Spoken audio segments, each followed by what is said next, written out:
This is a Dragon Blazer production, and I am the little boogeyman. Right.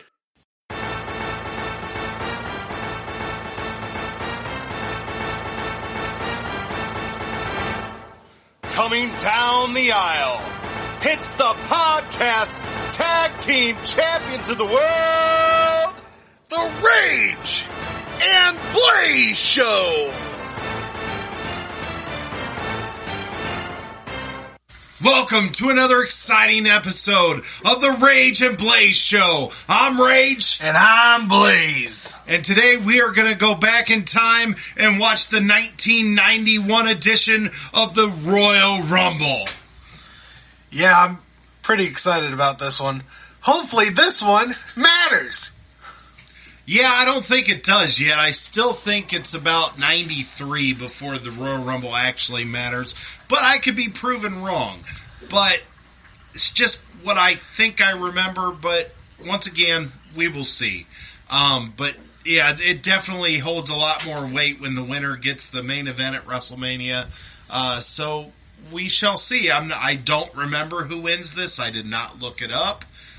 So this will be kind of an interesting one for me to see, just because this is kind of predates that you kind of easily remember the Royal Rumble winner more when it mattered, because you knew who main evented WrestleMania. So as long as you can remember who main evented WrestleMania as the challenger to the title, it's kind of easy to remember the Royal Rumble winners in that aspect. But since this, I believe, still predates that, I don't think it does. Like I said, I think the 93 one is the first. But before we get into the action with the 91 Royal Rumble, I'd like to bring up that we are in a new year, 1991, which brings a new slot of video games to talk about. So we are going to continue this trend of talking about video games within the year in which they released. So today's video game I would like to talk about came out in April of 1991 on the Nintendo Game Boy, and it is WWF Superstars. And if you remember playing this one on your little green tinted screen of the Game Boy, I believe this was actually a pretty fun game. Yeah. Considering it being on a Game Boy handheld system, and it actually added more aspects. I mean, I think there's less wrestlers than the NES counterpart, but it adds a little bit of flair to it that you wouldn't expect. Yeah, we watched a video and they actually, the back and forth, they had a little back and forth where they were talking trash to each other, and the trash talk was directed towards whoever they were playing or facing against. Yeah, so one comment is kind of a generic what that superstar would say to anybody, but then they come back and the other superstar says something. The second comment is directed towards the opponent. Yeah, Mr. Perfect was like, I'm gonna perfect plex you. No, he said something about for being savage. Oh, yeah. You look like a wimp or something. Yeah, but then the point is that... And Macho Kings was really cool. Yeah. So I really thought it was kind of neat that they added that little flair, and then at the end of a match, there's an announcer that actually... Yeah, it looked like it was probably Vince McMahon. It kind of looked like it, but it's hard to say with Game Boy graphics if that was technically McMahon or who that. It could literally be anybody in a suit, to be honest with you. But yeah, it was a WWF announcer in a suit. But yeah, it could have been McMahon. But I couldn't find any proof. That's the voice I read those in. Oh, okay. So the game features 5 wrestlers. You can play as Hulk Hogan, Macho Man Randy Savage, the Ultimate Warrior, the $1 Million Man Ted DiBiase, and Mr. Perfect are the 5 playable characters. And they all had like a Game Boy version of their music, except $1 Million Man, yeah. which I think if I'm not mistaken, this is what I would assume. $1 Million Man, as we've known on the podcast, has just recently got his famous Money, Money, Money song. I believe about 2 pay-per-views ago. Yeah. And video games back then took so long to make. You know, they were in development for quite a while. My guess is when they were developing this game, they didn't have the music for him yet. Where everybody else had their music already in the show. Right. So they just gave him some kind of generic music that wasn't his own. So I also like to point out that the campaign, as we are known to call it nowadays, consists of you going through. There's 5 wrestlers, so you're obviously playing as one. You go through the other 4 wrestlers, and at the end of the campaign, you are the WWF champion. Yeah, and they showed. We watched a playthrough with Macho King Randy Savage, and he finished it off beating the Ultimate Warrior, and they showed his face at the end, and then they had this music that, I don't know about you, but it kind of reminded me of the music in Punch-Out! Oh, okay. It kind of sounded very Punch-Out! Like when you win a match on Punch-Out! At the end, the little music they play at the end there. Yeah, so I think that's about all you can really talk about this game. It's a very small sample size game. But we are still in 1991. Yes. And not to mention Game Boy, which had a much smaller, you know. Yeah, and this was before Game Boy Color, Game Boy Advance. Yeah, it was still green. This game had that green tint. But for it being a Game Boy game, it was actually I thought very cool, considering that we had just reviewed the NES, which we had definitely played back in the day, and you compare it to the NES game, and it is actually really held up pretty good.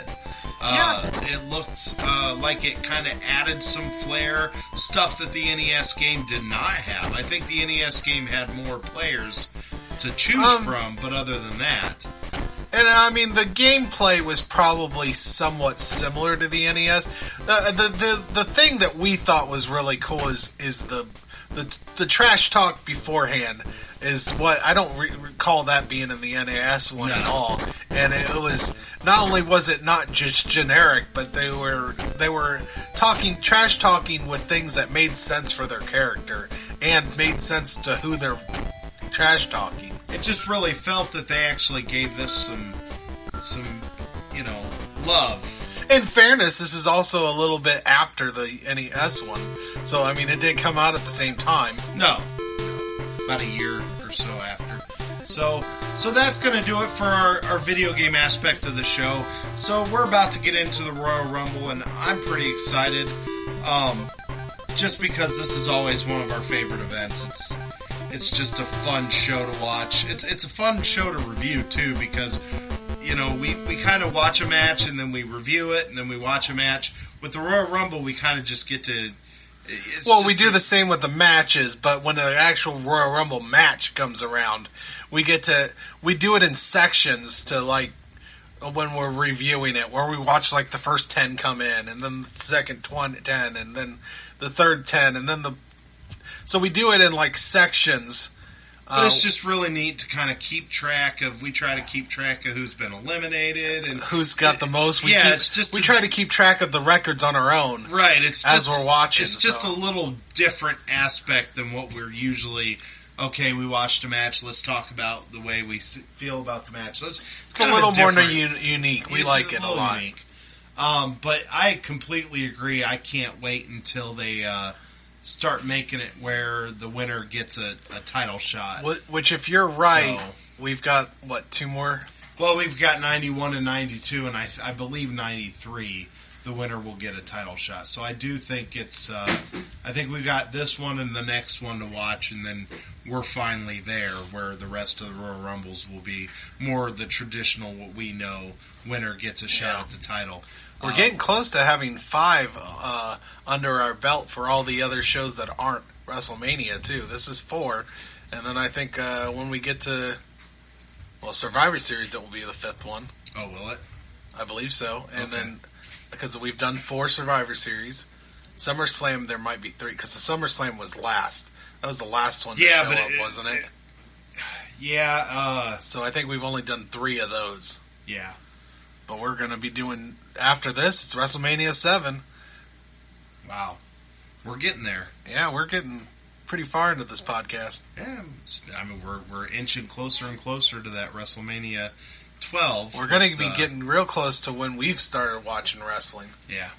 Like, when we really, really got into it. But yeah, I'm looking forward to coming up to Shawn Michaels versus Bret Hart 60-minute Iron Man match. I'm inching so close to it. When was that? I believe it was WrestleMania 12. Oh, so we got about, what, five WrestleManias? We got a little ways to go, but I'm just excited to be inching closer to it, you know. I mean, currently, right now, Shawn Michaels is still a part of the Rockers, so he's not even a singles competitor yet. But once we get into where he turns on, spoiler alert, he turns on Marty Jannetty during a barbershop segment, I'm just pretty excited to see that stuff happen. I agree. All right, let's go ahead and let's kick this off. Okay, so the first thing we get on this pay-per-view is the national anthem, an instrumental rendition of it.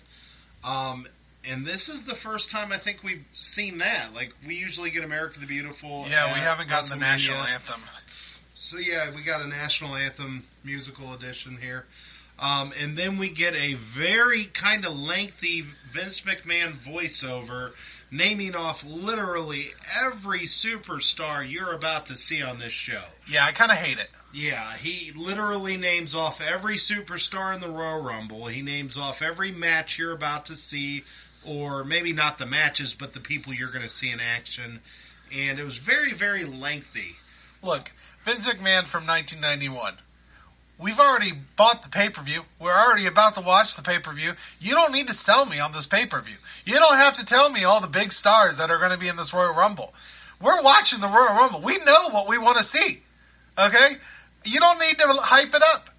I mean, I guess I get telling us the matches, but one of the best parts about the Royal Rumble, at least for me, is not knowing who's going to come out, not knowing when they're going to come out. And then normally there's surprise guest stars. Now, mind you, that we're still early. This is only the 4th Royal Rumble, so surprise guest stars are probably not going to come out. Unless Jesse the Body Ventura is like, I'm going to get back in that ring for a Royal Rumble. We're probably not getting a guest superstar. We're just not there yet. We're still early. There aren't surprise older guest superstars. Fair enough. So after that, we get our first match of the night, and this match was fun. Fun as hell! Really great kickoff to the Royal Rumble. Probably the best match we've had in any of the Royal Rumbles. But this was this is by absolutely amazing. This is by far the best match we've seen the Rockers in. Yeah, so it's the Rockers, Marty Jannetty and Shawn Michaels versus the Orient Express, Kato and Tanaka with Mr. Fuji. And I'll tell you what, this match kind of is a tale of two matches here. Because at times the match was sort of slow. A lot of submission moves, and usually that was the Orient Express doing these moves on Shawn Michaels was usually the bearer of the blunt of the punishment there. But then the match ramps up and gets super high-flying and super fun. Tag team action. A lot of moves done in tandem. Yeah, a lot of just boom, boom, boom, boom stuff. And then out of nowhere, it kind of slowed down again. And then it picked back up at the end. So I thought this match was super exciting, but very odd the way it kind of slowed down a couple times. It's my only gripe. But I thought the match was fantastic. I'm just saying that it was like... Well, you can't have... super high-speed fun, and then just... Well, this is a 19-minute match. I mean, these are human beings, Rach, and they need time to slow down and relax not relax, but they need some of that slowdown so they can keep going. You got to pace yourself. No, I'm aware of why they do it. It's a marathon, not a sprint. I'm just Rach. telling you, it kind of felt like it was a little dragged out too much. on some of the I disagree. I thought this was a fantastic match. Best match of the night so far. Well, yeah, of course. Best match we've seen in the Rockers. And my only gripe, and it's not the slowdowns, because the slowdowns made sense. Like you said, it was the submission moves by the Orient Express. You had your high-octane Rockers on one side, and you had the villains on the other side. And they slowed the match down by trying to take them out with submissions. It flowed. It made sense. It worked. Oh, and a great finish, other than Marty Jannetty getting the pin instead of Sean. No, it was still a great finish. I mean, finish. This is a tag team match. I wanted to see Sean get the pin. Sean also did some things in this that I don't think we've seen him do on our podcast yet. The overselling of going over the top ropes. Sean's one of the best at that. Yeah, he gets thrown into the turnbuckles and he kind of flips over and stuff. We've seen him do that many times throughout his career. This might be the first time I think we've seen him do that in our podcast. It is. It is definitely the biggest sample size we've received from the Rockers. I think most of the Rockers matches we've seen have been 6-man tag matches, Survivor Series elimination matches. A lot of that with the Rockers, where they've kind of played second fiddle to other wrestlers. People, yeah. This was the first time that it was like, okay, it's the Rockers versus Orient Express, and we got to see them highlighted. Is this the first time we've seen the Rockers actually win a match without being in a group? In a group? I think it is, to be honest. I don't recall seeing the Rockers, because I believe they faced Power and Glory once and they beat them. Yeah. So definitely happy to see the Rockers win a match, because I think you're right. I think this is the first time we've seen him win a match. My only slight gripe is there was 2 drop kicks in succession that Marty Jannetty does, where it's such a whiff. I mean, they drop before the kick hits, and it's bad. Like, he completely misses the drop kick. They play it off like they took the hit. But other than that, this match was fantastic. Yeah, I agree. This match was great. I had a lot of fun with it, and it was nice to see vintage Sean doing things that we've seen Sean do. There was even a double clothesline Orient Express put on Sean that he didn't just drop back. He did like a flip in the air. Oh, yeah, it was right after his oversell of being thrown into it was right after the turnbuckle. It was like there was a huge moment where he's like, I'm going to oversell the shit out of everything. And that turnbuckle, let's also mention, that was actually such a cool sequence of events, because he gets thrown in the turnbuckle, does his oversell where he goes on the outside of the ropes, and then the other, I don't remember which one's which of the Orient Express, but the one that's on the outside of the ropes kicks Sean back into the ring. So it's like he gets out right away and then kicks. And then I wanted to bring up the really cool part where Mr. Fuji tries to do some villainish things. I'd try to defend it, but I just want to talk about it instead. So I'll defend other bad guys. Anyways, but Mr. Fuji throws in the belt or whatever they had. Oh, yeah. That belt. And they tried to clothesline Sean with that belt. Well, and he's not. Blaze is not referring to a title belt. He's referring to no. It's like a strap belt, like they put in a strap. Ninjas match. Would wear on their. Yeah. And they try to clothesline him. Sean ducks it. Sean avoids it, and then he jumps on top of the belt that they're both holding. Both Orient Express is holding the belt. He drops on top of it, bringing the Orient Express into hitting each other. It was just such a cool moment. This was just a fantastic match, and I'm going to find it hard-pressed for any of these matches to overcome this match being the best match of the night. I agree. This was a very fun match. We saw a lot of moves that I don't think we've seen in our podcast yet. It definitely showcased a faster paced and fun high flying style, and so many we haven't seen a lot of. We've seen in small sample sizes. We've seen the Rockers do things like this, but this was the whole match showcase. Like I said, there were some slowdown periods, but other than that, I mean, this was high octane, fun wrestling. This was definitely a blast. If you get a chance, hit up your WWE Network or however you watch this stuff, and look up Royal Rumble 91 and check out the first match of the night, because it was definitely a classic fun. Yeah, and one last thing I wanted to mention is the part of the fun of this match is there was a lot of fun moves that were done with all four members in the ring and them doing them, and it was like synchronized swimming. Okay, the stuff they were doing together at the same time to each other, it was just fun. It was a lot of fun, cool stuff. It was really great match. Yep, I agree. Okay, so usually what we do is we watch a match, we talk about it, then there's usually like an interview in between the next match. We watch that, then we watch the match, and then we talk about all of it together. But after what we just witnessed, we couldn't make it to the next match without talking about this. Well, when a woman goes down on... Hey. Get a little... Down the aisle. What do you think I was talking about? Getting a little ahead of yourself. So down the aisle.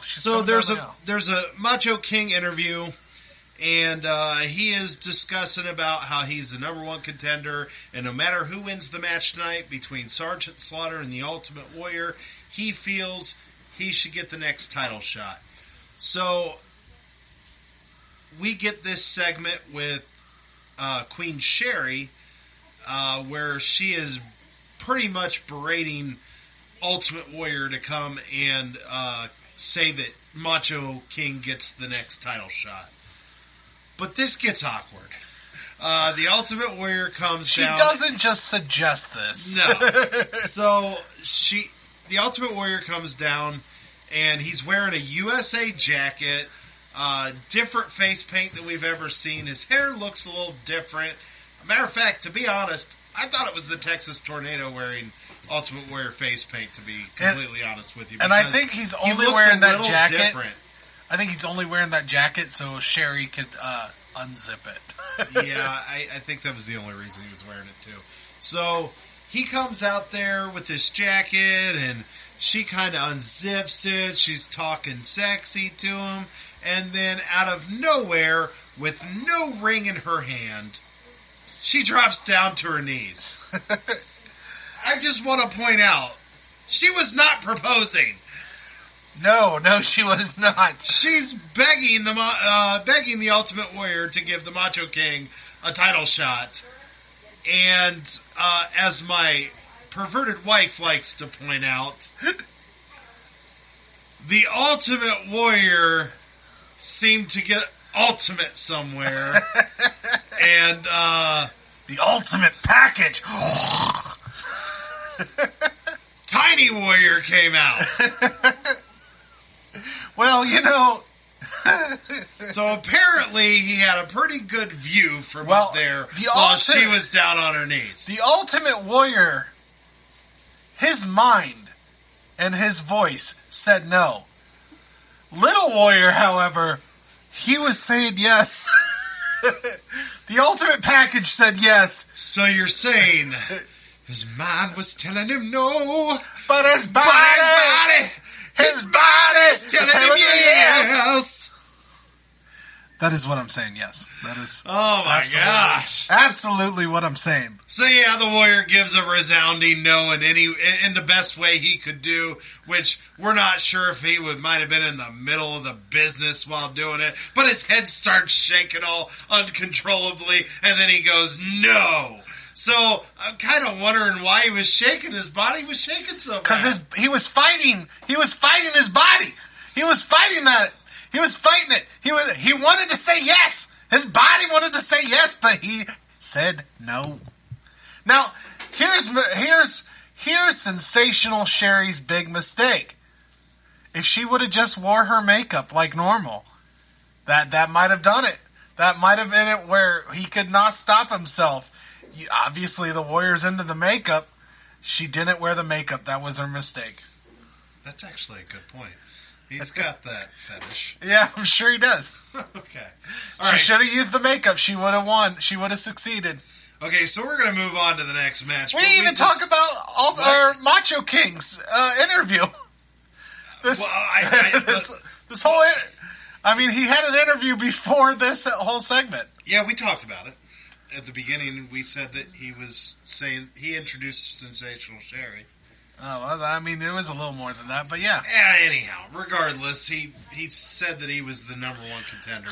The important part of this is the Ultimate Warrior also almost got a little bit of got a little head in life. Really? Anyhow. Okay, so anyhow, regardless, our PG-rated wrestling show has kind of entered somewhere between PG-13 and well, rated we R. are at 91, edging closer to the Attitude Era. Almost to the Attitude Era. It's starting to hit there. TV-14 just hasn't quite got there yet. Oh, soon we'll getting puppies! Man. And then this will seem like nothing. No, this is nothing. A little whatever. A little blip in the history. All right. Okay, so we're going to go ahead and move on. Okay, so the next match is against the Barbarian with Bobby the Brain Heenan and the Big Boss Man. And they treat this like a big man versus big man match is what they talk about. They even use the same term they used during Hogan versus Andre, where it's the movable object and irresistible force, movable object. They, Gorilla Monsoon said that during WrestleMania 3, during the Hogan Andre match. He used it during this match. So, yeah, I didn't like this match very much. It wasn't bad. It just wasn't. I mean, after the excitement we had with the last match and the risque promo we had, this was just kind of a letdown for me. Yeah, it just didn't really live up to the excitement that this show has had so far. I will say that. I don't think it was a bad match. There was no botches or nothing, and nothing to make it a terrible match, but it just was there. Nothing overly exciting happened in it. Nothing, The most exciting was that they kept on hitting the ropes. Yeah. To break a pin. Yeah, there was a lot of broken up pins. It was kind of a back and forth. I mean, they didn't really treat one guy like he could beat the other guy so bad. It was it was definitely a back and forth match. As a matter of fact, even the best part about the match was the end, which is how Barbarian jumped off top rope for a cross body, and Big Boss Man kind of rolled into it and turned it into a pin. They did.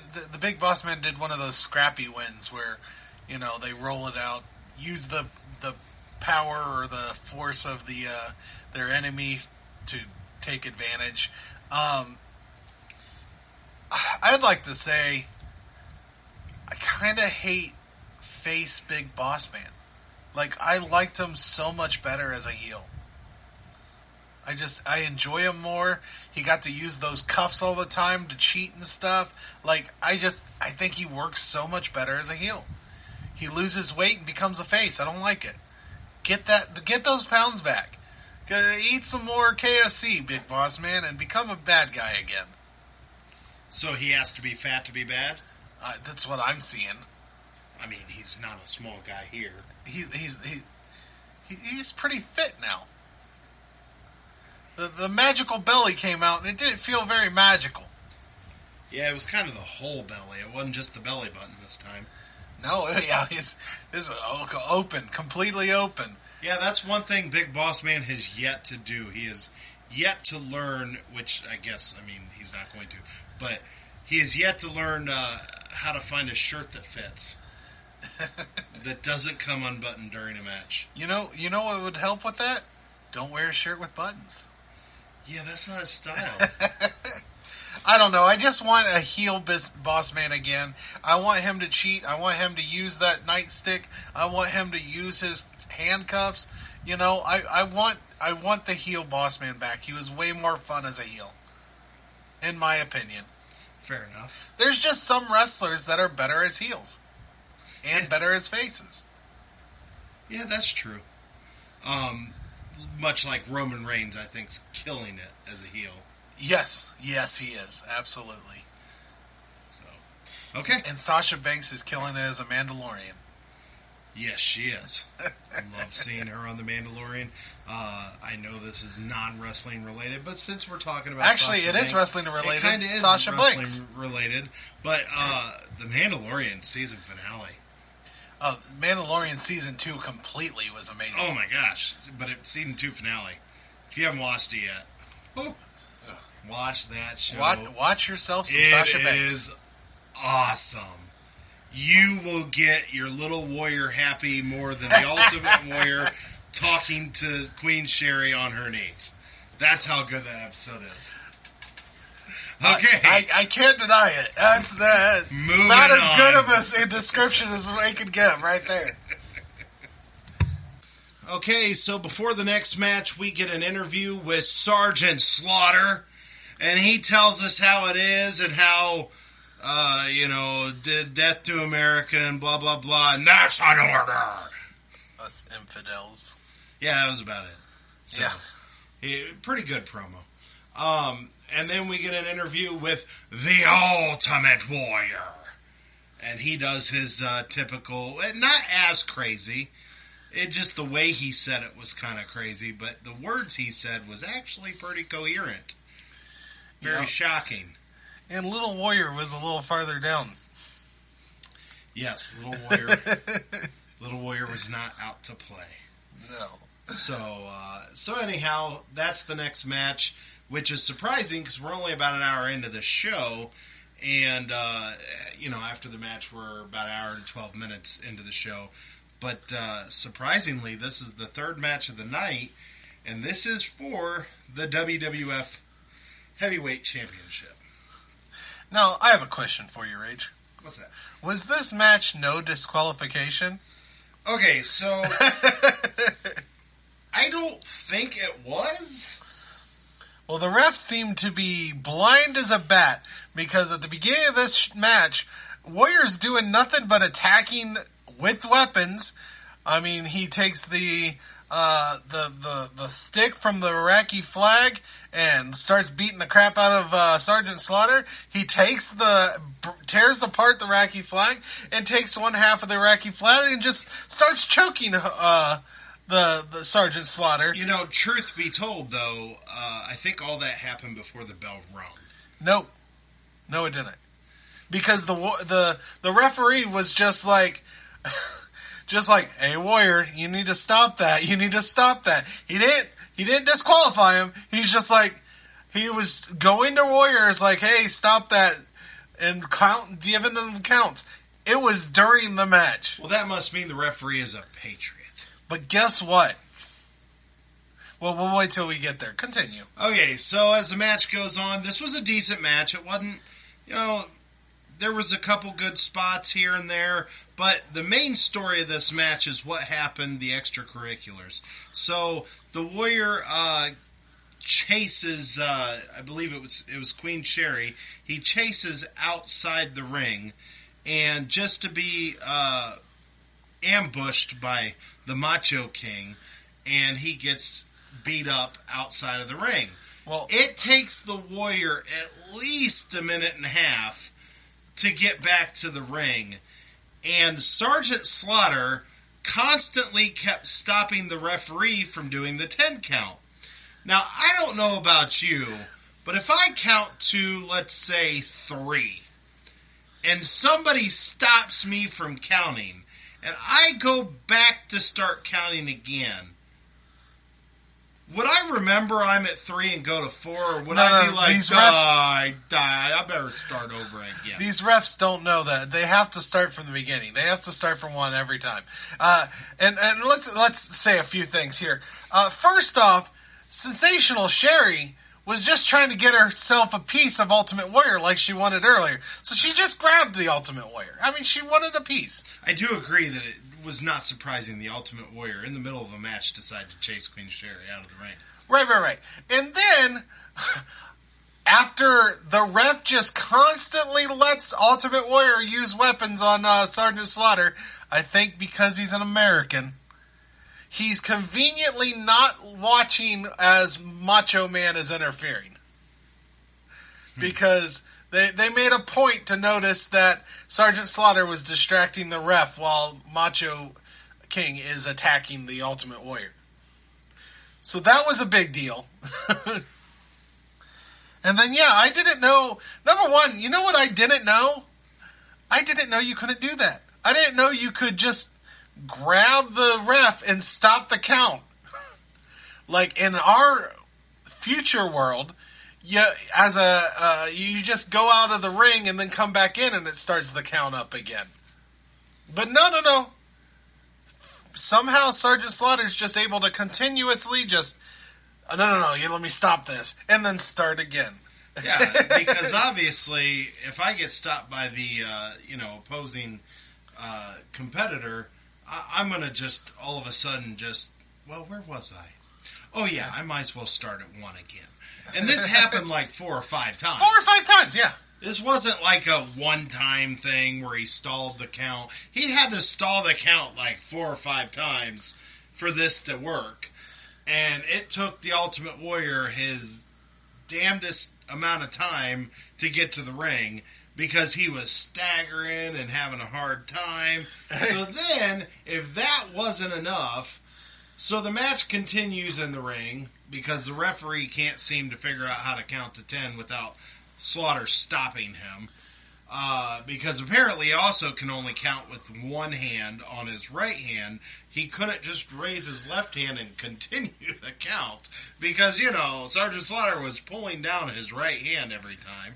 So then the match continues, and lo and behold, here comes Macho King again and hits the Ultimate Warrior over the head, and once again the referee sees none of this. And Sergeant Slaughter gets the win, 1, 2, 3, and we have a new WWF Heavyweight Champion. Well, you forgot to mention that before he gets hit by the scepter of Macho King, Randy Savage, Sensational Sherry tries to interfere again, and then the Ultimate Warrior's body finally gets what he wants, and he just grabs Sensational Sherry by a certain area over his head. He did a gorilla press slam. Uh-huh. That's how you do it. He was getting himself a piece is what he's doing. Is that right? Okay. And then he gives her back and then he decides he has what he wants and throws her back out. But I am glad you mentioned Hogan because immediately after Sergeant Slaughter wins the match, you hear Hogan chants. Yes. As loud as can be. And for some reason, Hogan doesn't come out when he hears his name. Very surprising. It's very shocking. I was very surprised. He needed to come out and pose for 20 minutes again. You would have thought. I'm sure at the end of this Rumble he'll do that. I'm sure we'll get it. So he'll probably do it in the middle of the Rumble, and that's how he gets out. It's like, I just got to pose now for these. Oh, shit!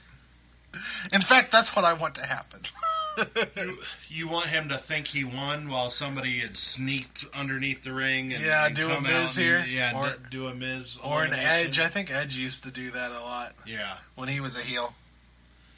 Okay, so, like I said, we have a new WWF Heavyweight Champion, and we'll see what happens next because we're only 3 matches in, and that was the championship match, so I'm not sure. We've got 2 more matches and then the Royal Rumble. Yeah, so what 2 matches would have been more important than that match? So very shocked that was not the main event. Well, the main event before or at least the main event before Royal Rumble. Yeah, that is weird. Okay, so the next match we have is Coco Beware versus the Mountie, and we've never, I don't think we've seen the Mountie to this point. This is the first time we've seen him. I was actually kind of pleasantly surprised with this match, because going into it, introducing a new guy like the Mountie, I was scared this was going to be a squash match.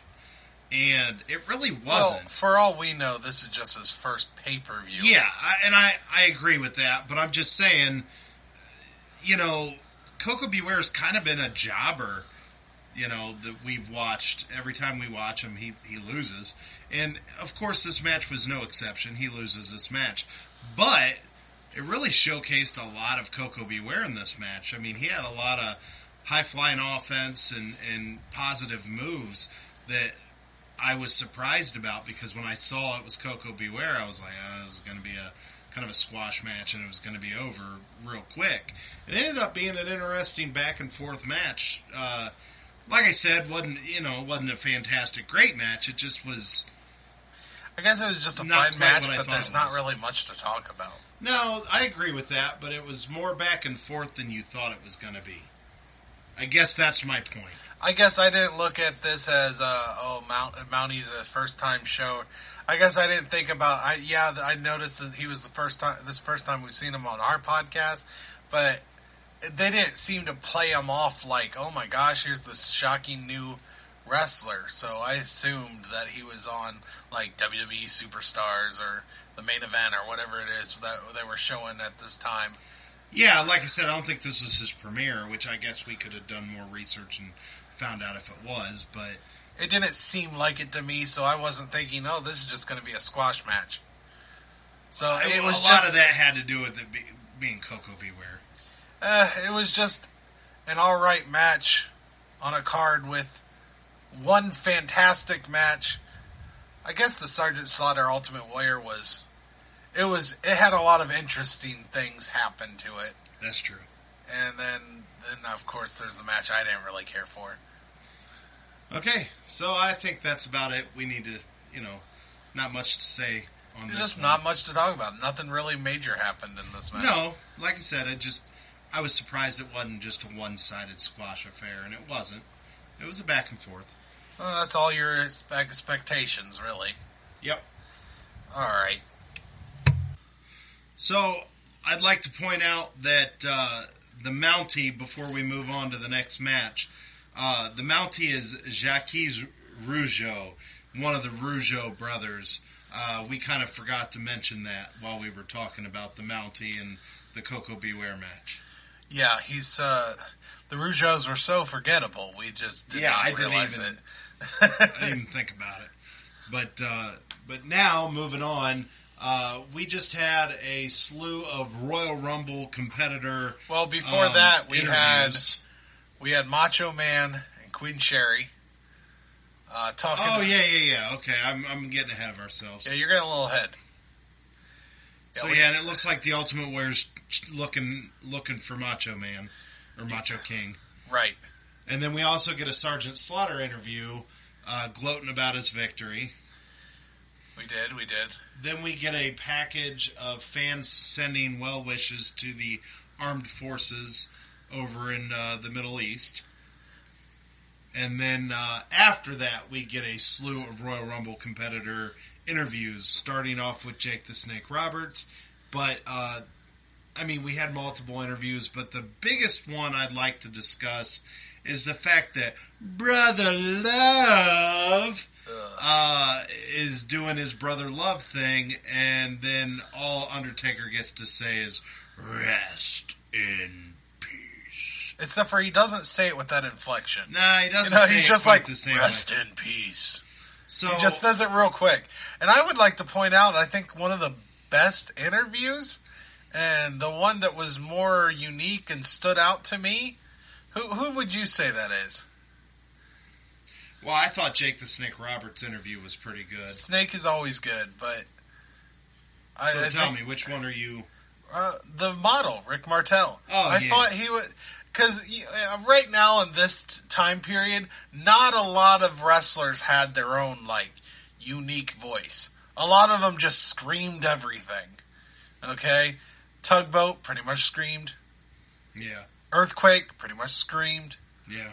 And bounced while doing it. And, he was always bouncing around when he does it. Not all of them stand out, really. Hell, even... We mentioned Ultimate Warrior because he screams, but he does it in such an insane way. But a lot of wrestlers back then didn't have, their own unique voice. Rick Martel didn't scream. He had a unique voice, and I liked his promo work. It was different. It was interesting.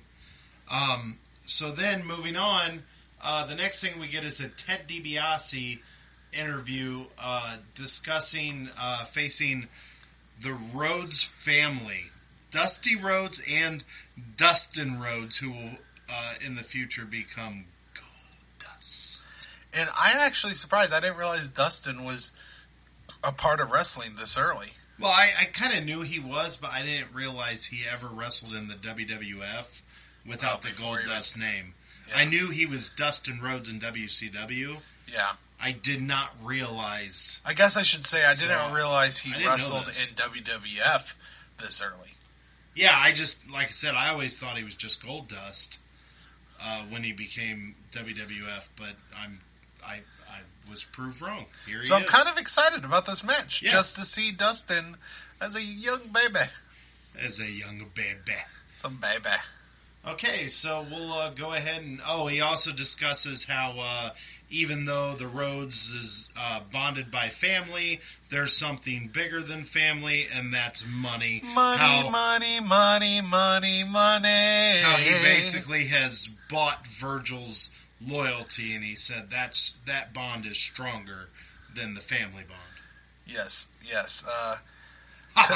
Because everybody's got a price.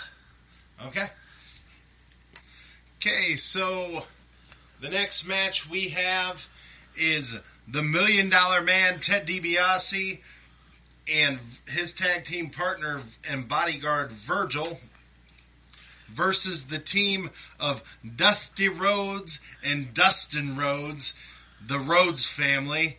And this was a pretty good match. Very entertaining. Very much a showcase of Dustin Reynolds. Or Dustin Rhodes. Sorry. Well, still, his real name is Dustin Reynolds. Right. Dustin Rhodes' abilities. It was mostly Dustin in there.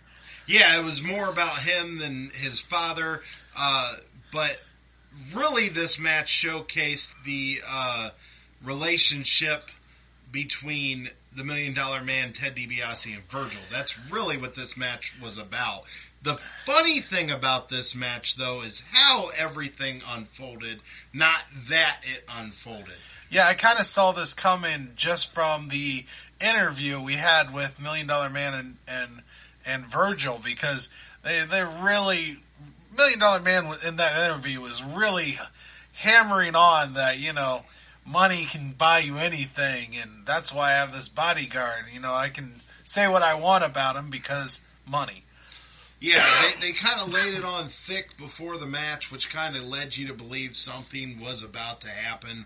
But the part that surprised me was how it unfolded, and that was Virgil accidentally clotheslining $1 Million Man, which made the $1 Million Man literally beat up Virgil, throw him out of the ring, and this is the part that surprised me. 1-on-2, Ted DiBiase still gets the win.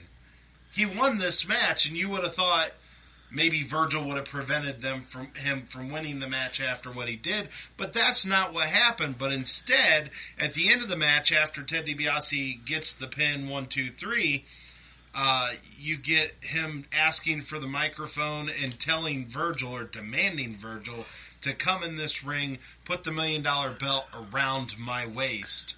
And Virgil refuses to do it. After some berating and stuff from Ted DiBiase, Virgil finally clocks him over the head with the $1 Million belt, spits on the belt, puts it on, Well, the first thing Virgil does is he at first just tosses it on the ground. Yeah. And then $1 Million Man just really berates him even more and says, pick it up, put it around my waist. So yeah, they and he brings up his mother. Yeah. Remember your mother, remember your family situation. So they definitely played this off pretty cool. And I believe this is the last match we have before the actual Royal Rumble match. This is. Still, even though this was a really good match and I really, really enjoyed it, it still shocks me that the WWF Championship match wasn't the last match. Last match before the Royal Rumble. I mean, well, it's kind of weird. A little shocked at the order. It's kind of weird. We had a fantastic start match, weak match after that. Then in the middle, the title match, decent match. Then a kind of weaker match after that, and then we get this match, which I thought this was pretty great. Yeah, this was I liked it. I liked the story. It was a fun match. It was nice seeing Dustin Reynolds pre Goldust. So I mean, I have no complaints on this match. Yeah, I liked it a lot too. Told a very good story, and it was a very good wrestling match. But and the order is what confuses me about. And this I'm not show. surprised that $1 Million Man was able to overcome and win. He has the power of money, Rage. The power of money. Yeah, it was just the power of money helps him. Usually, when you have somebody turn on somebody, usually you lose that match, and that wasn't the case here. It was kind of an odd way. It was still after Virgil got beat up and thrown out. It was still 2 versus 2. Fair enough. $1 Million Man and his $1 million versus Dustin Reynolds and Dusty Rhodes. Cute. Okay, now it's about time for the Royal Rumble. I believe we're going to probably get a slew of interviews first, but then it's definitely time for the big one. All right. Okay, so before the Royal Rumble match starts, we get actually only one interview, and that is Hulk Hogan. He talks about how Sergeant Slaughter has, disgraced being champion and everything, but then they get word during the interview that apparently Sergeant Slaughter defaced the American flag. And that just fires him so much up that he can't even remember Saddam Hussein's name during the interview. So probably one of the first times I think I've seen Hogan botch an interview. Yeah, he's saying that he's going to dedicate this match, the Royal Rumble, the entire Royal Rumble, to the troops fighting in Saudi Arabia. Yeah, and... well, won't he be a disappointment when he loses? Well, we don't know if he loses. Would mean he'd win 2 in a row if he wins this. He could do that. He's Hulk Hogan. I hope not. Anyhow, so once again, we have not really looked back to see who won this one. So he could have won it. We don't know yet. No. Okay, so the match starts, and the first entrant is Bret the Hitman Hart, and he is up against, Dino Bravo. Dino Bravo. So those are the first 2 entrants, and I'll let you... Well, after those 2 come out, the first entrant after that is Greg the Hammer Valentine. And Greg the Hammer Valentine throws out Dino Bravo. It was kind of lackluster. He kind of just had him on the ropes and finally tossed him out. Nothing really major on that. Did you want to say the rest of the entrants before I go any further? Yeah, I'll go ahead and fill you in. Number 4 was Paul Roma. Number 5 was the Ultimate Warrior without his makeup. Isn't that right? No, Texas Tornado. Yeah, but they're the same guy, right?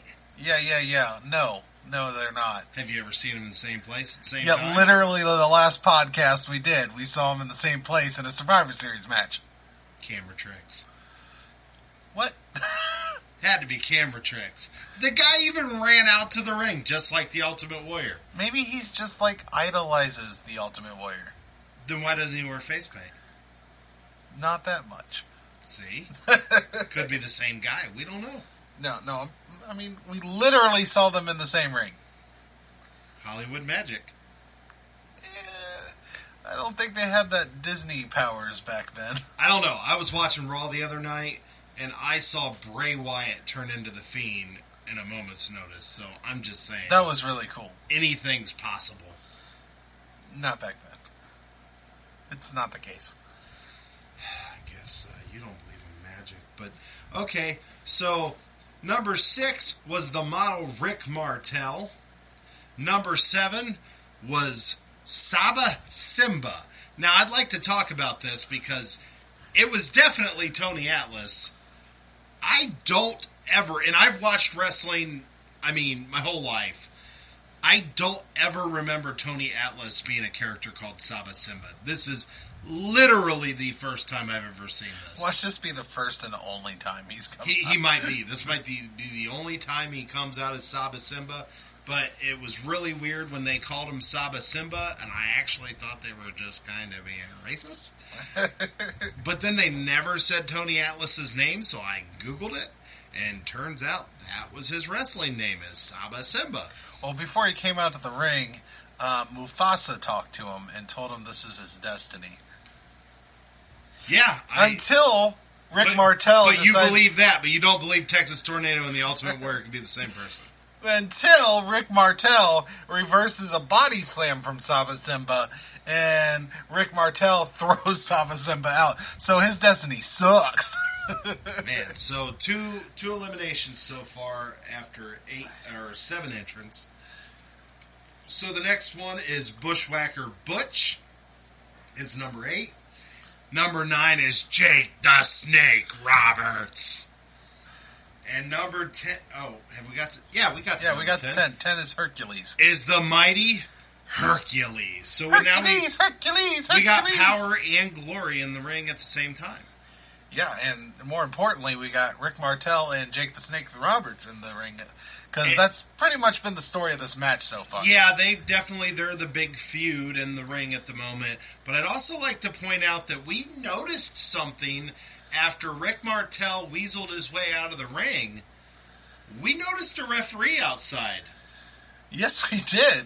And apparently we are not very eagle-eyed because I looked it up, and apparently he's been doing this since 1988. That doesn't mean he's been on on camera. Fair enough. Or the pay-per-views. He could be doing it at like Saturday Night Main Event. Fair enough. And stuff. But we recognized a very young Shane McMahon as a referee on the outside of the Royal Rumble. Yes, we did.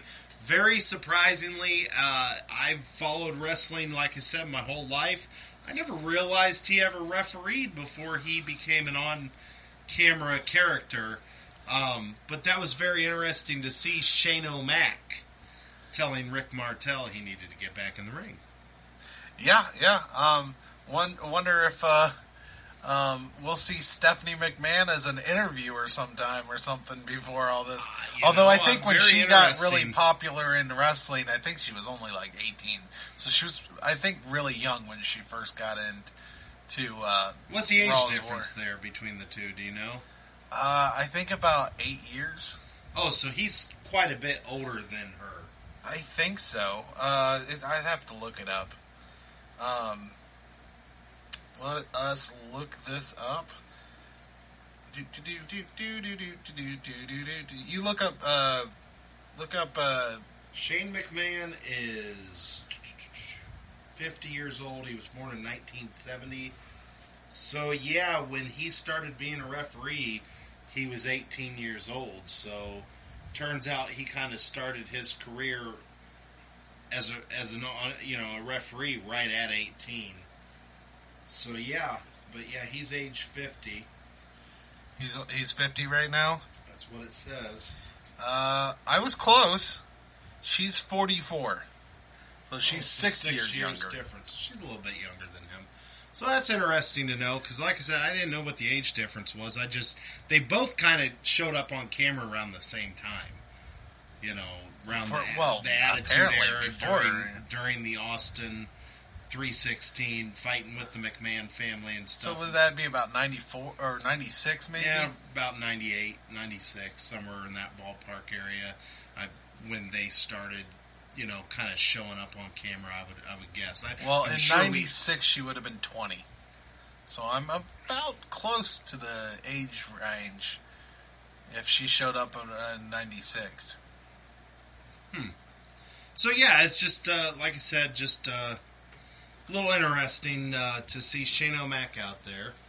All right, we'll go ahead and continue this Rumble match. See if we get more Shane sightings. Yeah, I thought it was cool. Cool.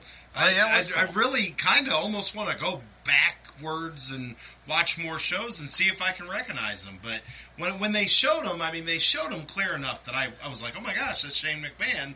So I'm guessing they haven't showed him on camera clear enough. I'm guessing he hasn't been he's not even reffing in this. He's one of the outside referees here. So, they might not even have him in the ring. So, plus, we are watching, he is a lot younger. He looks pretty much like Shane, but we're also watching a show from 1991, and it's not like the picture quality is great. So, it's not easy to see. Like, we just happen to luckily see him just in that little moment that he has when Rick Martel goes outside. I even had to rewind it just to kind of double check. Yeah. Then I Googled it just to make sure. I was like, man, that looks an awful lot like him. Yeah. So it's very interesting. So, all right, let's keep going. Okay, so the next entrant in is Tito Santana. Number 12 is The Undertaker. Number 13 is Superfly Jimmy Snuka. Number 14, the British Bulldog. Number 15, from Demolition, Smash. Number 16, from the Legion of Doom, Hulk. Number 17, Shane Douglas. Number 18 is a no-show. Number 19 is from LOD Animal. And number 20 is Crush from Demolition. Alright, so here's the eliminations. Jake the Snake ducks, and Paul Roma just runs over the top rope, so he's eliminated. Undertaker does a double choke slam toss to Bret Hart to throw him out. Undertaker then tosses Butch out with authority. Rick Martel manages to toss out Jake the Snake. And this is a sad moment. Legion of Doom double clotheslines The Undertaker, taking him out. Yeah, so The Undertaker's already gone. Yeah, he only had 2 eliminations. Yeah, I thought he would have had more than that. And then right afterwards, Rick Martel takes the lead with eliminations. Rick Martel and Hercules double clotheslines Hawk from behind right after they took out Undertaker, and takes out Hawk from Legion of Doom.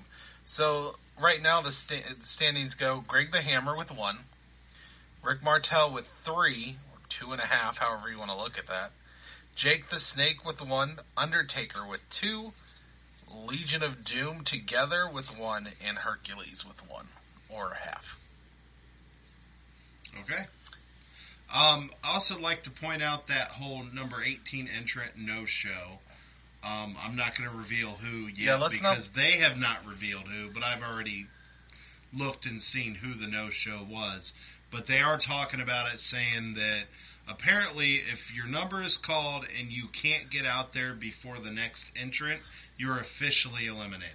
So no-show person eliminates themselves by no-showing. That's from what I understand, yes. Which I have a prediction of what happened based on who that person was supposed to be. But we'll wait and see if they tell us. To see if what happens. But if they reveal to us who it is, we'll talk about it. We'll talk about it at the end, even if we didn't. Yeah, we'll reveal who it was if they don't reveal. But I would assume they're going to reveal. Yeah, it's kind of a big deal that somebody no-showed. And when you have a no-show at a Royal Rumble, what happened? Yeah. So, you know what happened. Yeah. Somebody got attacked. And based on the storyline of this show, I have a prediction of who that is and who attacked him. Okay. Okay, so number 21 is Hacksaw Jim Duggan. Number 22 is Earthquake. Number 23, Mr. Perfect. Number 24, Hulk Hogan. Number 25, Haku. Number 26, Jim the Anvil Neidhart. 27, Bushwhacker Luke. Number 28, Brian Knobbs. Number 29, the Warlord. And number 30 is Tugboat. Alright, so there's a lot of boring tosses in this one. So I'm going to go through them. Earthquake tosses out Animal. Mr. Perfect tosses out Hacksaw. Hulk Hogan tosses out Smash, then tosses out Greg the Hammer Valentine. Earthquake tosses out Tito, and then Earthquake tosses out Luke of the Bushwhackers. Like, literally, as soon as Luke gets in the ring, Earthquake just tosses him out, and then Luke doesn't even care. He just starts stomping around doing his stupid stuff. Doing his little march that he does with his arms. Yeah. Also like to point out that they did reveal who the number 18 participant is, but they still haven't really gave a full explanation. But they did say it was the Macho King Randy Savage, who is the missing entrant. And based on storylines, we're pretty sure that Ultimate Warrior attacked Hawk or Macho Man as he was coming out. It's just weird they still haven't shown. They haven't shown us any backstage footage or what's going on. Yeah. But regardless, yeah, they did reveal that Macho King was the entrant that did not make it to the ring. Yeah. So yeah, they just kind of mentioned because the last entrant had to be either Tugboat or Macho King because like I mentioned earlier, I don't like this, but they know. I mean, they pretty much tell us everybody that's in the Royal Rumble beforehand, so there's no surprises. We know everybody. Yep. So when Tugboat came out, they knew it was Macho King that didn't show up. Right. Then Knobs tosses out Hercules. Hogan tosses out Crush. Hogan, this is the first time there isn't just a toss. Hogan clotheslines the Warlord, taking him out. And then Knobs tosses out Shane Douglas. Here's our list. Greg the Hammer has 1. Rick Martel has 3. Jake the Snake has 1.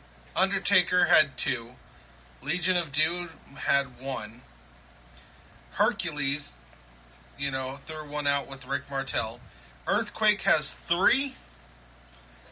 Mr. Perfect has 1. Knobs has 2. And right now, Hogan is in the lead with the most eliminations with 4.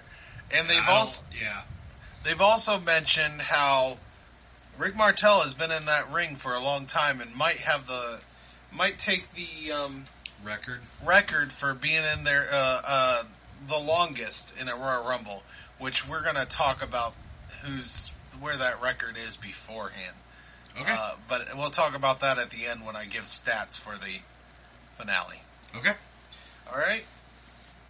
Okay, so we are approaching the final 4, so why don't you go through and let us know some eliminations before we get there. All right, so Hogan tosses out Tugboat after Tugboat almost takes out Hogan. Mr. Perfect is tossed out by the British Bulldog. And the Model tosses out Jim the Anvil Neidhart. Then Bulldog tosses out Haku. And then Bulldog, Martel gets to the top rope, or to the top turnbuckle. And Bulldog shakes the ropes, dropping Martel on his happy joint. And then tosses out Martel. So that puts Bulldog at 3, Rick Martel at 4, and Hawk is in the lead right now with most eliminations at 5. Okay, and then so we are at our final 4, which is Brian Knobs of the Nasty Boys, the British Bulldog, Earthquake, and Hulk Hogan. Which is a weird final 4 other than Hulk Hogan, to be honest with you. Well, I mean, Earthquake makes they're sense. Trying to make him a big heel. But the Nasty Boys, Brian Knobs, is at the final 4 of this Royal Rumble? Yeah, it's a very interesting choice to be final 4, but like I said, I don't think they put as much stake into this Royal Rumble match as they used to. Well, they don't get anything for it, so. Okay. Okay, now we're down to the final 4, and why don't you break down what happened here? All right, so this was a huge disappointment. Earthquake and Knobs Nasty Boy Knobs takes out Bulldog. British Bulldog with a double clothesline. Hulk Hogan takes out Knobs with a big boot. And of course, Hogan wins another Royal Rumble, already having two Royal Rumble wins by taking out Earthquake with a clothesline. Yeah, so we got back-to-back winner here, Hulk Hogan. I hate it. I'm sorry. I mean, it is what it is. But I will say one thing. Even though I don't believe the stipulation is there, I already know what the WrestleMania main event is, and it is Sergeant Slaughter versus Hulk Hogan for the WWF Championship.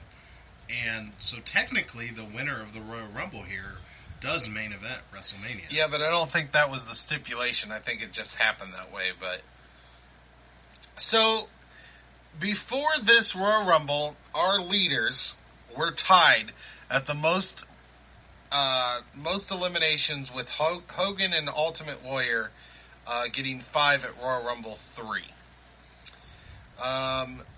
Ted DiBiase in Royal Rumble 3 took the lead in longest entrant in the Royal Rumble with 44 minutes and 47 seconds. That gets beat. That record gets beat by, of all people, the model, Rick Martel. He lasted 52 minutes and 17 seconds. That is our current record for longest in a Royal Rumble match. And then, of course, Hogan becomes the first man to win the Rumble twice. Yes, unfortunately. Out of 4 Royal Rumbles. And I don't know if he was even a part of the first one. He wasn't. I think he was part of 2. Yeah, I'm not sure. I can't remember. He also takes the lead for most eliminations with 7. Hogan won this, and he was entrant 24. So far, in our 3 Royal Rumbles that were 30-man, because we're not really counting the stats of Royal Rumble 1. It was a TV special, and it was only 20 entrants. So we shouldn't count this one either. Well, because it was 29? Yeah, it was 29. It wasn't 30 men. Well, Macho Man eliminated himself. Allegedly. So they don't mention that. That never comes back to what happened. No, I'm guessing maybe at the next TV show they did, maybe they bring it up. Probably. And talk about it. But yeah, they kind of leave it as a mystery here. They speculate that maybe something between him and Warrior, but they really don't confirm, and they don't show us any footage.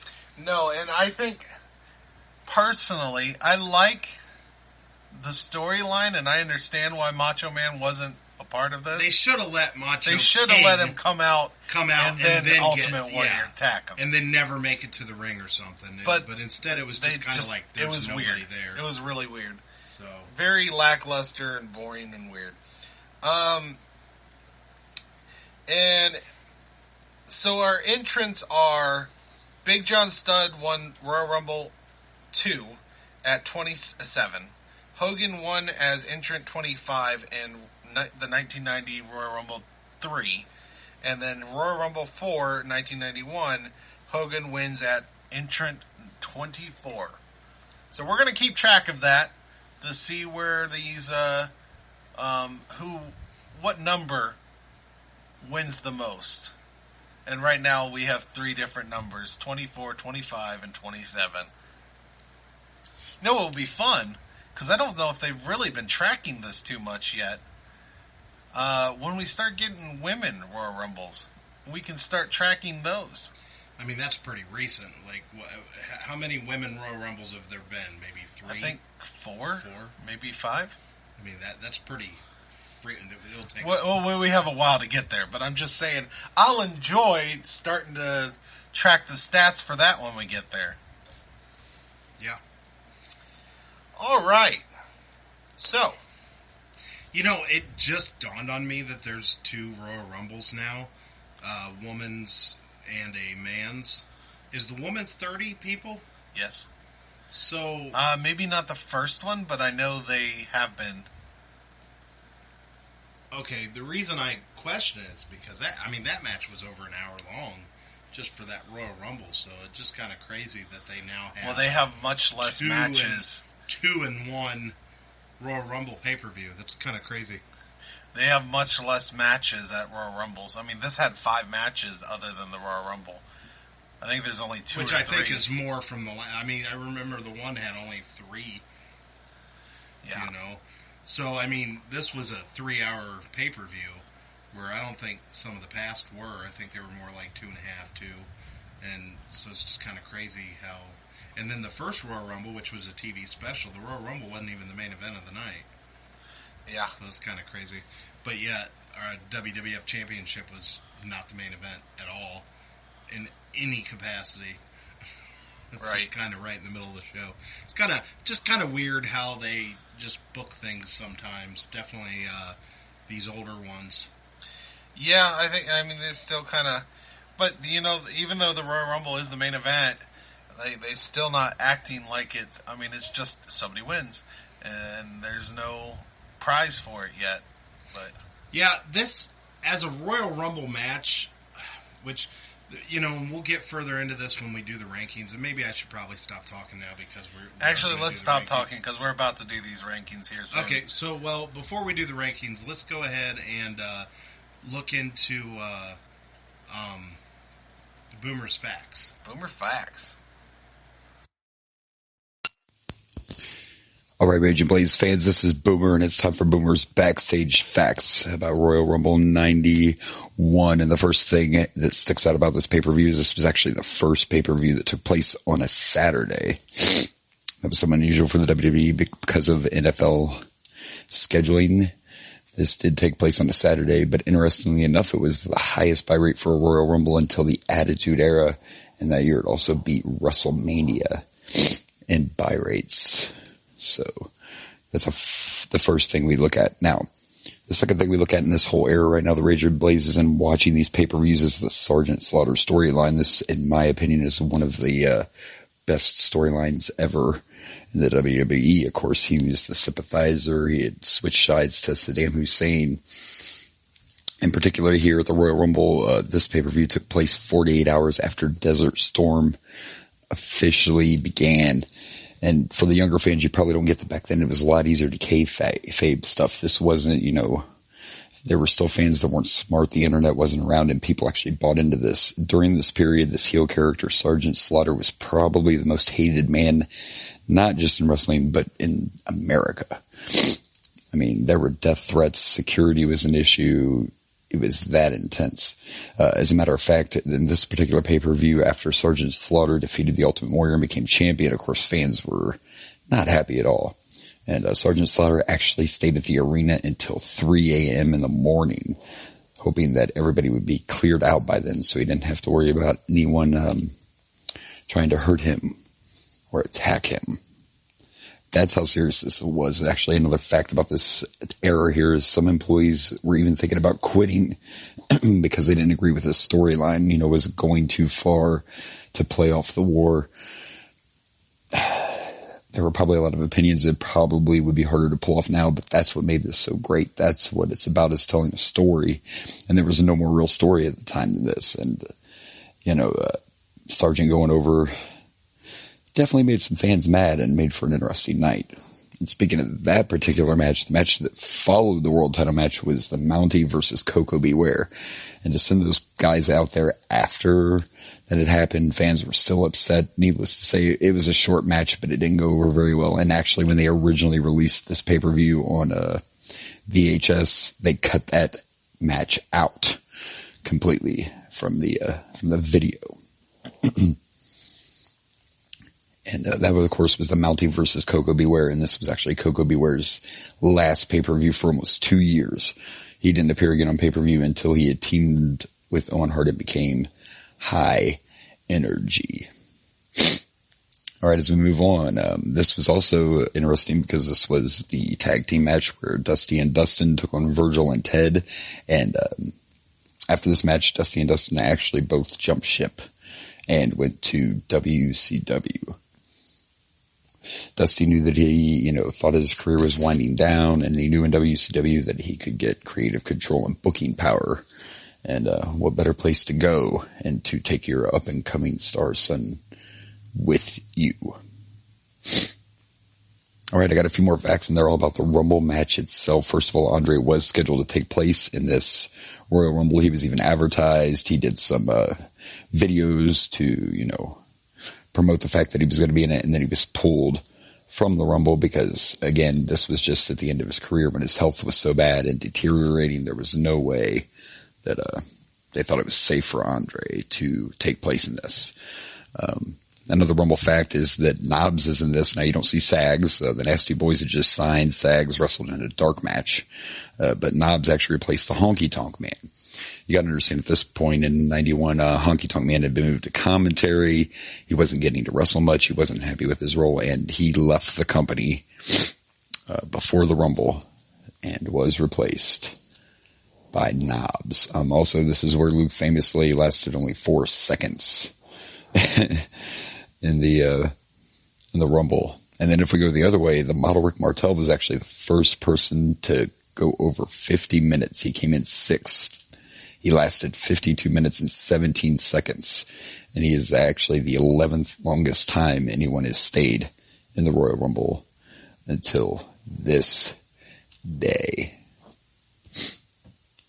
And, which I know Raging Blaze will love, especially you, Blaze, but of course this was also Hogan won, and Hogan became the first man to win 2 Royal Rumbles. So there you go. There's my backstage facts about Royal Rumble 1991.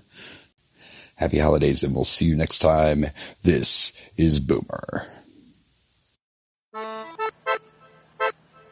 Favorite match of the night.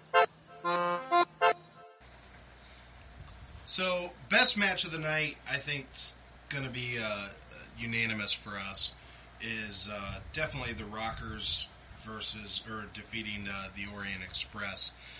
This match was so fun, kicked off the show, and yeah, there was a few good matches after, but none of the matches really lived up to this match when it came to energy and excitement. This was definitely a really fun and great way to kick off the Royal Rumble. Yeah, I definitely agree. I think I agree. I've debated on that tag team match with $1 Million Man. I enjoyed the story with that and everything, but as a pure match, that Rockers versus Orient Express match was a lot of fun. So yeah, that's probably definitely going to be best match of the night for me as well. I'd like to pick something different. There's only one other option in my opinion, but no, I can't get past that Rockers match. That was really good, really fun. Yeah, I agree.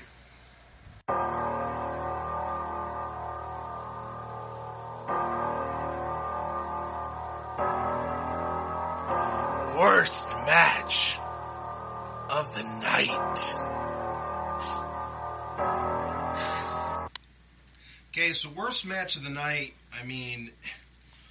you could kind of go either way with this, but I'm actually going to go with the Big Boss Man versus the Barbarian, because I just didn't find any greatness in that match. I almost went with the Mountie and Coco Beware, but I didn't because it wasn't what I thought it was going to be. It wasn't quite the squash match that I was expecting going into it. So, definitely going to have to go with Big Boss Man and Barbarian. It just didn't really do much for me. That match was just kind of dull. Agreed. So, I debated on both of those, and I think just because you picked the Big Boss Man match, I'm going to go with the Mountie and Coco Beware. There's just nothing impressive about it. It was just kind of a I agree that the Boss Man Warlord match was not great either.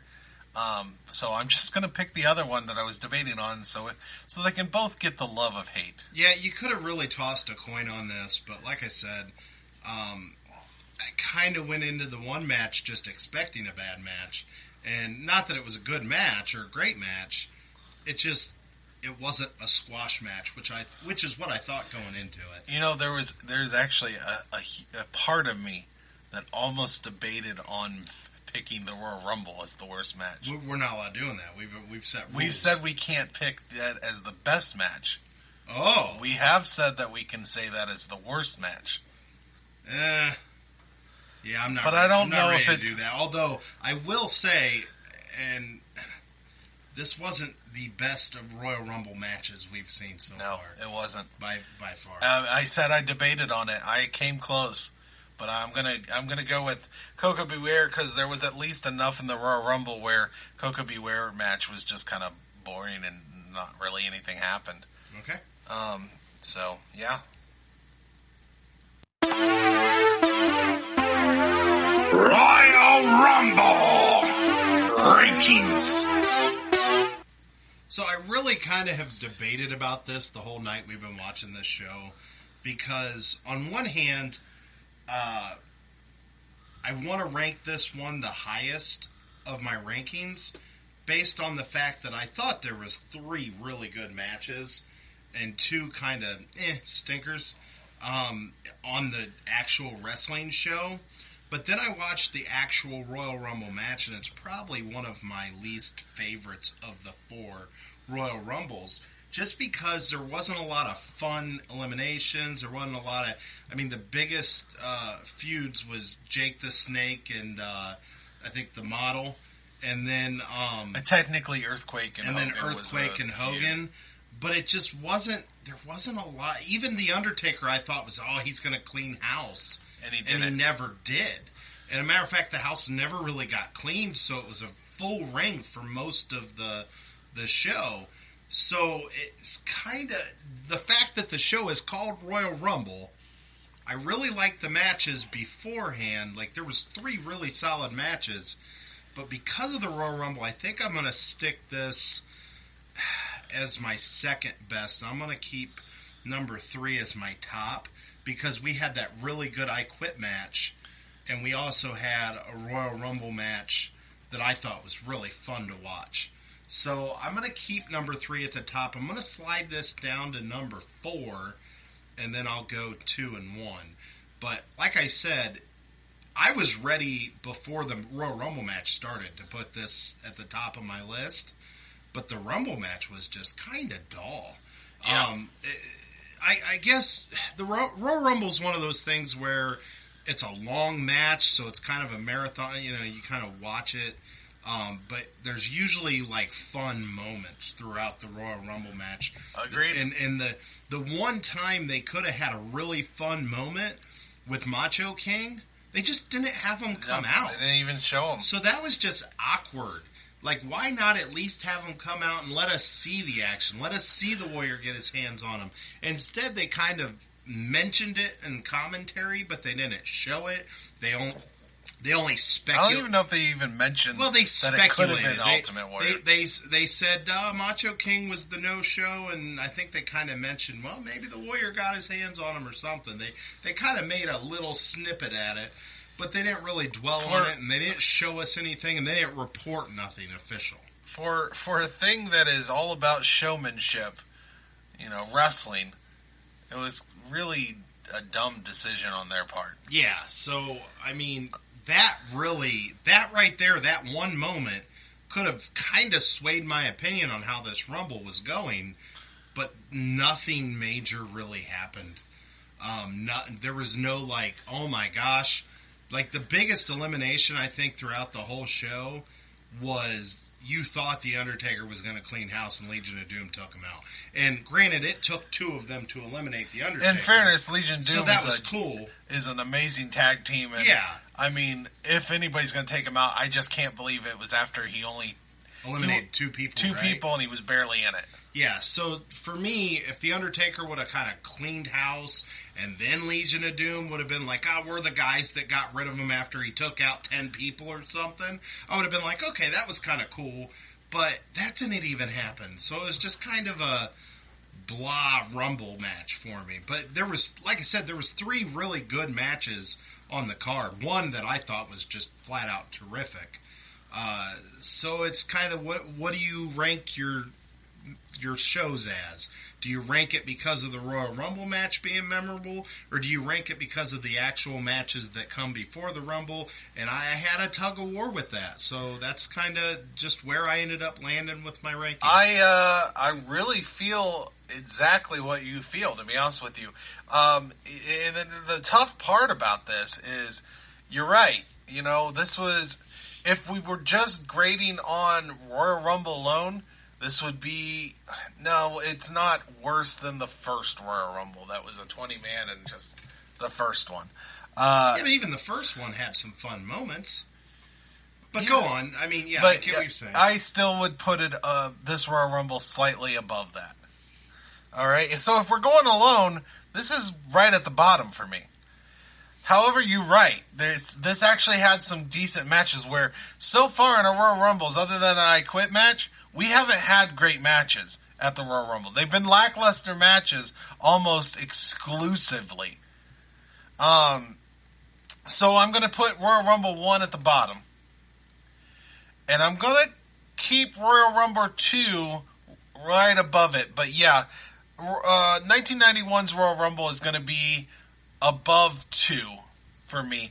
And it all comes down to, it only edges 2 because of the matches that we got before the Rumble. And so Rockers really elevated this to the second place, in my opinion. And you're right, the not showing Ultimate Warrior, Undertaker really being terribly booked in this Royal Rumble, in my opinion. Like, in my opinion, Taker should have been in the Final Four, and instead of like Knobbs, fucking Brian Knobbs is at the end of a Royal Rumble. Yeah, First we appearance. haven't even seen the We haven't even seen the Nasty Boys, and any he's in the Royal pay-per-view. Rumble and manages to make the Final Four. Right. So, put Undertaker in there, and then you have 3 people all have to work together to take him out. Like, give him a good story. Like, make him look strong. But it's like they didn't know who they had yet. Very possible. Well, they still had Brother Love walking out with them. Well, so, maybe that's the problem. He didn't have a good manager to manage his Royal Rumble in this. Which I'm not mistaken, but I do believe this might be the last time we see Brother Love. Thank God. Not Brother Love altogether. Maybe it might be. Who knows? But I'm pretty sure we get Paul Bearer by the time WrestleMania hits. So, I believe. I have to look it up, but I think Paul Bearer shows up about a little after the Royal Rumble. Yeah, I hope so. Maybe that's how he's able to start the streak, because he got rid of Brother Love. Yeah, I don't think streak would have never happened with Brother Love. Yeah, right. Maybe. Who knows? Yeah, he's bad booking. But yeah, then my top Royal Rumble so far is going to still be the 1990 Royal Rumble 3. And I base that mainly on, as I hated Hogan winning it twice in a row, I enjoyed the first time better, and I enjoyed the Hogan and Ultimate Warrior electricity in the ring part of that Royal Rumble. That had a big moment that made it worth being the best out of these 4 Royal Rumbles, in my opinion. Yeah, and this one kind of tried to set up WrestleMania a little by having Hogan talk about Slaughter. At the end of the show, he was holding up posters that said, you know, peace in the Middle East, and Sodom and Slaughter, you're going down, stuff like that. He had these posters, but it just didn't share the same emphasis and electricity that Hogan and Warrior moment in the Royal Rumble that sent us to WrestleMania really kind of showcased. And I agree with that, because this one didn't have that same moment of Slaughter and Hogan looking at each other, staring each other down, or any of that kind of stuff. It was just kind of, Slaughter won the title, he had his interview, and that was kind of the end of it. So I really don't think they did a great job of building this feud right before, you know, your biggest show before WrestleMania. But, I mean, we'll see. WrestleMania might be great. You know what I'm saying. We know Warren really likes Sergeant Slaughter. He met him. So Yeah, well, I mean, I don't hate Sergeant Slaughter, but he's in a weird role right now. well, I mean, yeah, and you almost feel like he wins the title here just to lose the title. Yeah. You know, just because of the war. You know, he's literally handed the title just because of the Gulf War situation. Because they wanted to have that America versus Iraqi sympathy type of thing. So, okay, so I think that just about does it. We'll go ahead and plug the pluggables. Yeah. So you can find me on Dragon Blazer Productions on Facebook, Instagram, YouTube, and you can also find me on Dragon Blazer Pro on the Twitters. And here's a new one for your Rage. We have a hotline. A hotline? We have a hotline for the Rage and Blaze show. If you want to call in and leave a voicemail, we will start putting your opinions on the podcast. We're going to add you to the podcast. If you Potentially. Potentially. Yeah, we'll listen to them and put the best ones on. That's right. So the hotline number for you to call, if you would like to call the Rage and Blaze show, is 567-443-0663. You can call that number, you leave us a voicemail, and, tell us how you think, or give us any kind of things you want to talk about with the Rage and Blaze show. Okay, and you can also catch us at the Rage and Blaze Show Facebook page, at the Rage and Blaze Show on Instagram, and at Ricky Rayberg on Twitter. Just the one Twitter. Just the one Twitter. The singular one Twitter. Uh-huh. Okay, so that just about does it for the Royal Rumble 1991 episode. I'm Rage. And I'm Blaze. And good night from Rage's Pit.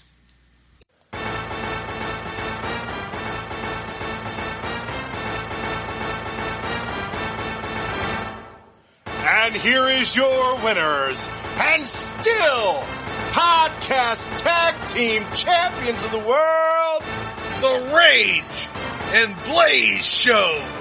Thank you for listening.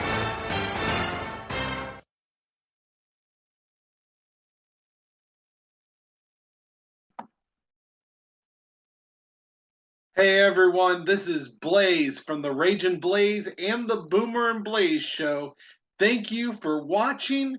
Please like and subscribe for more wrestling content.